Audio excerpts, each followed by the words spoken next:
Dear students, today we will discuss the next disease in this chapter, non-communicable disease. The next topic is hypertension. In last lecture we discussed the disease.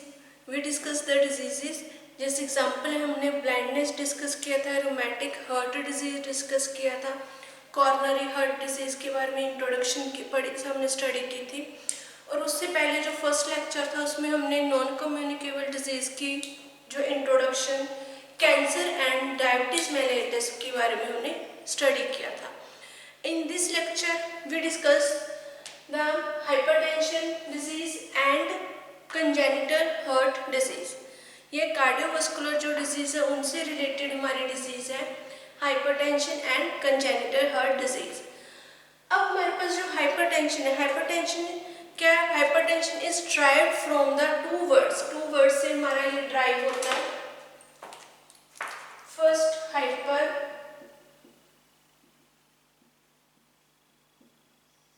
Means excessive and tension means pressure.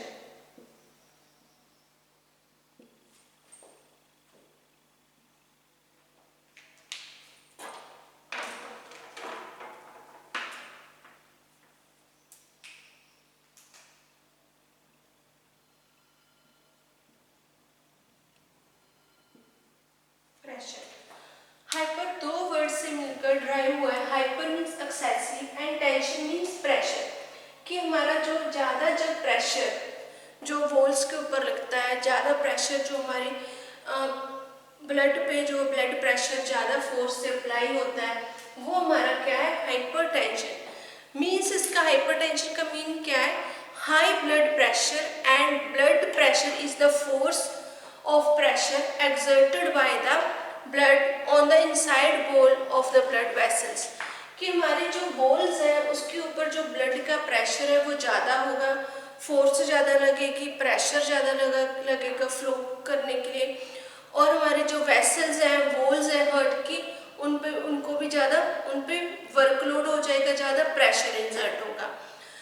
अब जो blood pressure है, blood pressure क्या है? Greater than, अगर हमारे पास जो blood की रेंज 140/90 mm सिस्टोलिक और डायस्टोलिक जो हमारी रेंज है ब्लड की 140/90 हो जाए तो वो क्या है? हमारा अबनॉर्मल रेंज शो होती है।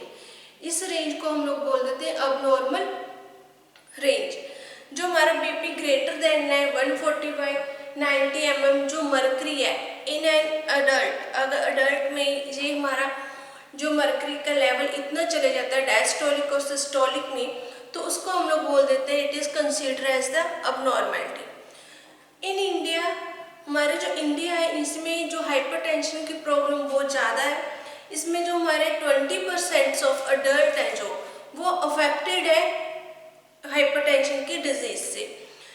एंड इसमें हमारे पास जो ज़्यादा रिस्क किसको रहता है? रिस्क फॉर ये जो हाइपरटेंशन की डिजीज है उसका मेन रिस्क किसके ऊपर होता है हमारी बॉडी में? ये हमारा रिस्क है कार्डियोवास्कुलर डिजीज, कि हमारे जो हार्ट से रिलेटेड डिजीज है उनमें ये प्रॉब्लम मेन रहती है, और रिस्क रहता है हमारे हार्ट को, हमारे कार्डिया का जो है वो उसको रिस्क रहेगा, क्योंकि उस पर ज़्यादा प्रेशर अप्लाई होगा, ज़्यादा लोड बढ़ जाता है, उससे हार्ट अटैक होने के चांसेस हो जाते हैं। It is also called silent killer. Silent killer भी बोल देते हैं हम लोग हाइपरटेंशन को।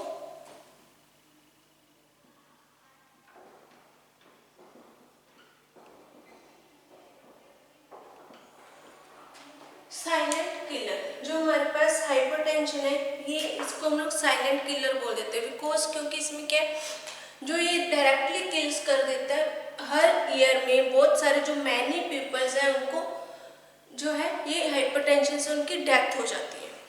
अब अगर जो पर्सन है जिनसे 40 इयर्स के ऊपर एज है, उनको रूटीन में जो है बीपी की चेकअप करवाना चाहिए, रेगुलरली बीपी जो है वो चेक करवाना चाहिए, जिससे उनको पता चल सके कि उनकी जो डायस्टोलिक और सिस्टोलिक की रेंज है वो कितनी है, कि हमारा जो बीपी है वो नॉर्मल रेंज में कितना है। अब नेक्स्ट है हमारे पास टाइप्स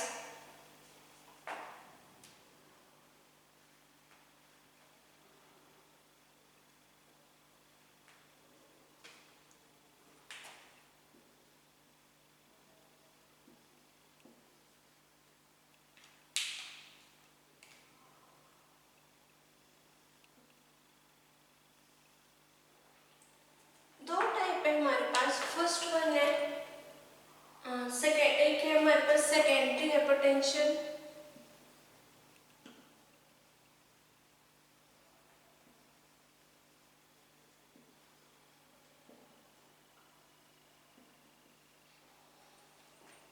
दो टाइप है हमारे पास, एक सेकेंडरी हाइपरटेंशन और फर्स्ट है हमारी एसेंशियल हाइपरटेंशन।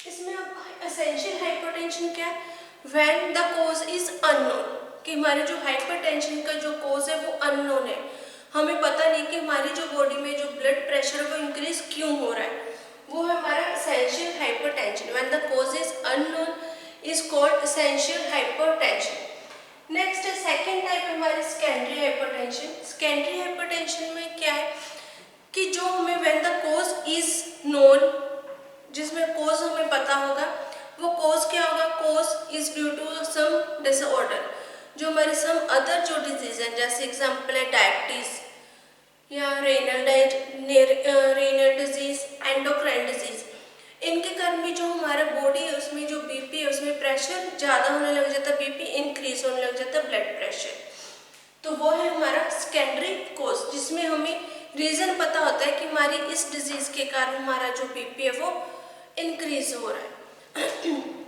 नेक्स्ट है हमारे पास रिस्क फैक्टर।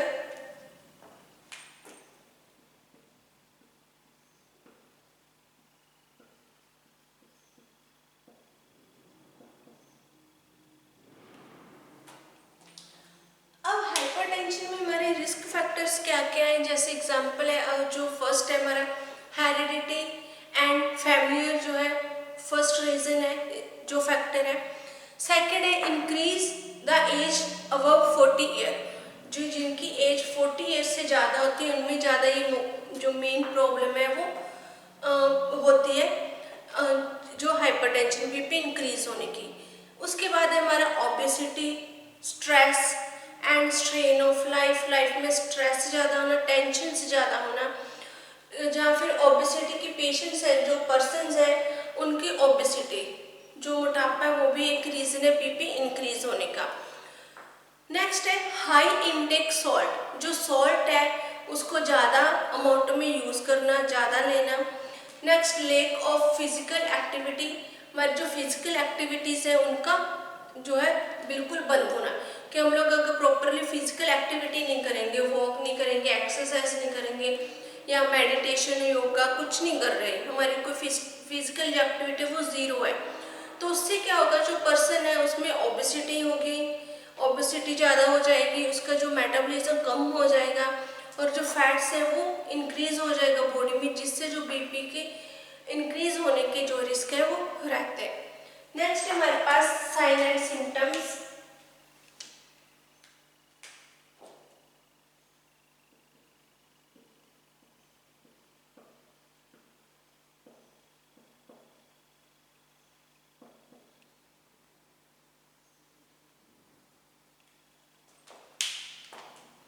नेक्स्ट है हमारा sign and symptoms. Sign and symptoms हमें कैसे पता चलेगा, फर्स्ट है फ्रीक्वेंट हेडेक,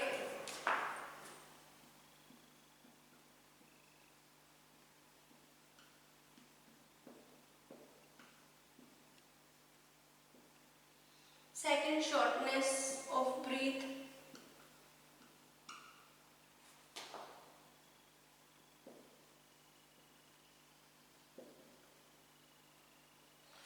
फर्स्ट है जो हेडेक है वो होता रहेगा, हेडेक होगा। सेकंड है जो शॉर्टनेस है, ब्रीथ में शॉर्टनेस हो जाएगी, जो ब्रीथ हमें वो प्रॉपरली हम लोग कम जो है सांस नहीं ले पाएंगे, उसमें हमें डिफिकल्टी होगी। उसके बाद है वीकनेस,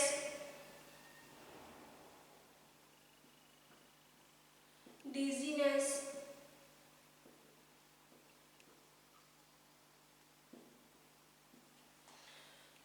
पेशेंट है, पेशेंट को वीकनेस फील होने लग जाएगी, डिजीनेस होगा, उसको जो है चक्कर या चक्कर आने लग जाएंगे। उसके बाद है pain in the chest and left shoulders, ये इंपॉर्टेंट पॉइंट है हमारा।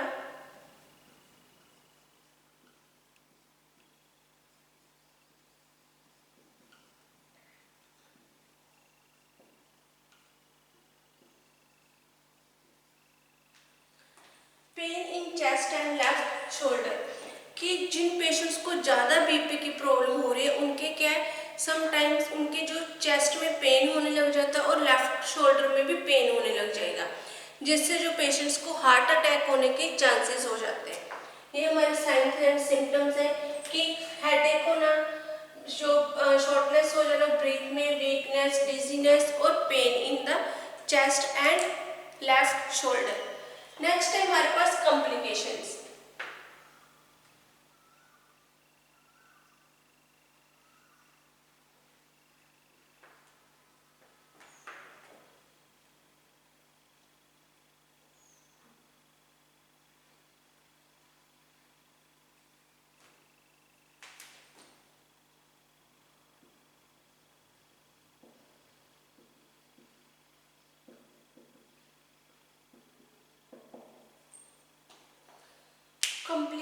कॉम्प्लिकेशंस में हमारे पास है वो क्या क्या कॉम्प्लिकेशंस आएंगे। एक फर्स्ट है कि जो वर्कलोड है हार्ट का वो ज़्यादा इंक्रीज हो जाता है। अगर बीपी इंक्रीज होगा तो उससे क्या होगा, वॉल आर्टरीज पे प्रेशर पड़ेगा, तो हमारा जो हार्ट है उसका जो वर्कलोड है वो इंक्रीज हो जाएगा। वीक जो हमारी वॉल्स हैं, वॉल्स ऑफ ब्लड की जो वॉल्स हैं वो वीक हो जाएंगी। हमारे जो वेसल्स हैं उनमें जो फॉर्मेशन है वो ब्लड वेसल्स जो हमारी वो भी वीक हो जाएगी और फॉर्मेशन हो जाएगा हमारे बॉडी में फैट का।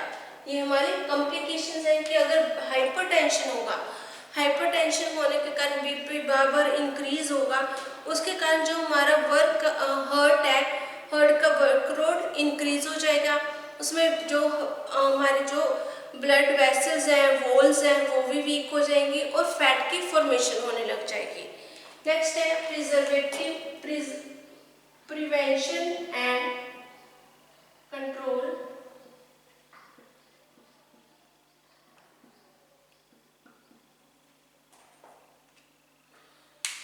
प्रिवेंशन एंड कंट्रोल, प्रिवेंशन के लिए एक तो हमें फर्स्ट जो सॉल्ट है उसको कम करना है, डिक्रीज अमाउंट में हमने यूज़ करना है। स्मोकिंग, अल्कोहल इसको अवॉइड करना है। स्ट्रेस है जो हमारी लाइफ में उसको अवॉइड करना है। उसके बाद जो फैटी एसिड्स है, सॉरी फैट्स हम लोग लेते हैं, जो फास्ट फूड खाते हैं या ऑयली हम लोग ज़्यादा खाते हैं, स्पाइसी फूड, उसको हमने कम यूज़ करना है। प्रॉपरली जो है फिजिकल एक्टिविटीज़ है, प्रॉपरली रूटीन में एक्सरसाइज करनी है, जो ओबेसिटी है उसको कम करना है, हमारा जो बॉडी है उसके वेट को मेंटेन करना है। एंड इसके बाद है हम लोग जो इसका कंट्रोल करने के लिए एंटी हाइपरटेंसिव जो ड्रग्स है वो भी यूज़ कर सकते हैं। जैसे हमारे पास है एटेनोनॉल, हम लोग जो एटेनोनॉल है वो भी हम लोग ड्रग यूज़ कर सकते हैं एज अ एंटी हाइपरटेंसिव। हमारे ड्रग्स है बीपी को, हाइपरटेंशन को नॉर्मल रेंज में लेके आने के लिए। बाकी जो हमारे जो डॉक्टर्स से हम लोग मेडिसिन है जो वो प्रिस्क्राइब करवाएंगे, डॉक्टर की एडवाइस से ही हम लोग मेडिसिन स्टार्ट करेंगे, जो भी हमारे बीपी के लिए डॉक्टर रिकमेंड करेंगे मेडिसिन। ये था हमारा हाइपरटेंशन। नेक्स्ट हमारा जो टॉपिक है वो है कंजेनिटल हार्ट डिजीज।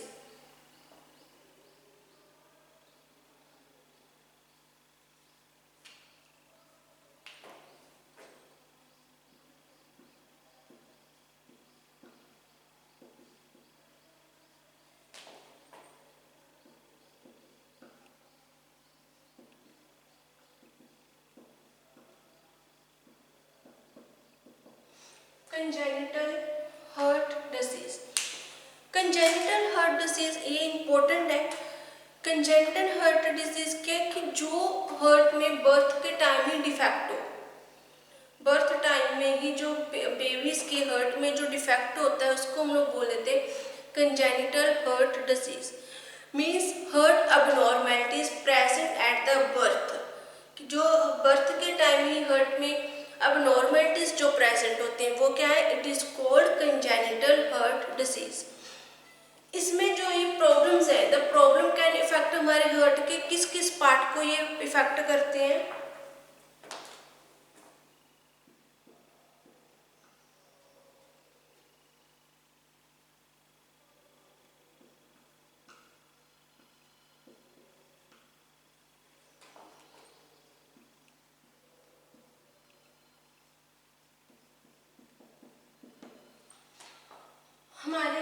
कौन से पार्ट को ये इफेक्ट करेगा जो कंजेनिटल हार्ट डिजीज है? फर्स्ट है हार्ट वॉल्स, ब्लड वेसल्स, इनको ये मेनली इफेक्ट करता है। हार्ट वॉल्स,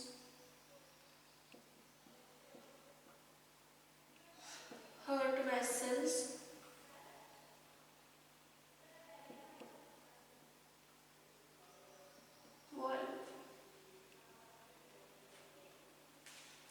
ये हमारे तीन जो है फैक्टर्स है, तीन हमारे पास पार्ट्स हैं जिस पे ये मेनली जो प्रॉब्लम है वो इफेक्ट करती है, जिनमें मेनली ये प्रॉब्लम होगी।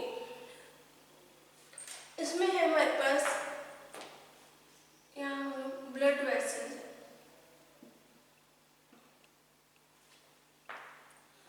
नेक्स्ट है हमारे पास जो है साइन एंड सिम्टम्स। हमें कैसे पता चलेगा कि कौन से पेशेंट्स हैं या कौन से बेबीज हैं जिनको हार्ट की प्रॉब्लम है?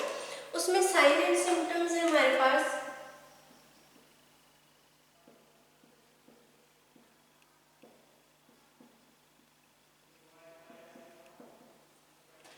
साइन एंड सिम्टम में फर्स्ट है bluish lips, skin and fingers. अगर जो बेबीज है जिनको प्रॉपरली ऑक्सीजन प्रोवाइड नहीं हो रही, उनके हार्ट में प्रॉब्लम है, हार्ट प्रॉपरली वर्क नहीं कर पा रहा, तो उसके उनके जो लिप्स है, स्किन है, फिंगर्स है, उसका कलर ब्लूइश हो जाएगा, जिससे हमें इंडिकेशन मिल सकती है। सेकंड है ब्रीथलेसनेस, प्रॉपरली जो बेबीज है उनको ब्रीथ नहीं आएगी, जब पेशेंट्स हैं उनको ब्रीथ नहीं आएगी, ब्रीथलेसनेस होगी। नेक्स्ट है फीडिंग करने में बेबीज को डिफिकल्टी आएगी, वो प्रॉपर फीड नहीं कर पाएंगे। एंड उनका जो बर्थ वेट है, बर्थ के टाइम जो वेट है वो भी बहुत कम होगा। ये हमारे पास साइन एंड सिम्टम्स है।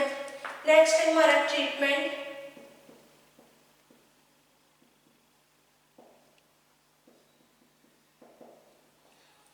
कि जो ट्रीटमेंट है कंजेनिटल हार्ट डिजीज का, वो डिपेंड करता है हमारी हार्ट में किस टाइप की डिफेक्ट है। Depending upon the type of the defect, के डिफेक्ट के ऊपर ही डिपेंड करेगा कि हम इसका किस टाइप से ट्रीटमेंट करेंगे। जो सम बेबीज हैं उनमें क्या होता है, मस्ट माइल्ड हार्ट प्रॉब्लम होगी, बिल्कुल माइल्ड जो हार्ट का डिफेक्ट होगा, जो धीरे धीरे क्या है वो हील करता रहता है, उनके जो टाइम के अकॉर्डिंग वो अपने आप हील करता रहेगा जो डिफेक्ट है। बट सम बेबीज में क्या मेजर प्रॉब्लम्स होती हैं हार्ट में, उसके लिए जो हार्ट के लिए उनको मेडिसिन यूज करनी पड़ती है, या फिर जो हार्ट की सर्जरी होती है, ओपन हार्ट सर्जरी होगी। उसके बाद हार्ट ट्रांसप्लांट का भी ऑप्शन है। एंड थर्ड है इम्प्लांटेबल जो है हार्ट डिवाइस, उसमें हम लोग पेसमेकर्स डालकर जो हमारी हार्ट की रूटीन है, हार्ट का जो है वर्क है, उसको मेंटेन कर सकते हैं। ये था हमारा ट्रीटमेंट कंजेनिटल हार्ट डिजीज का। ये हमारा जो टॉपिक था नॉन कम्युनिकेबल डिजीज, हमारा जो चैप्टर था वो फिनिश हो गया। अब इसमें हमने जो स्टडी किया था, हमारी जो डिजीज है, एक तो cancer, diabetes mellitus, blindness, cardiovascular disease, उसमें हमने डिस्कस किए थे हमारा हाइपरटेंशन, कार्डियोवास्कुलर जो डिजीजेज हैं उसमें हाइपरटेंशन था हमारा, pneumatic heart disease, congenital heart disease हम लोगों ने डिस्कस किया था। ये चैप्टर हमारा फिनिश हो गया। Thank you.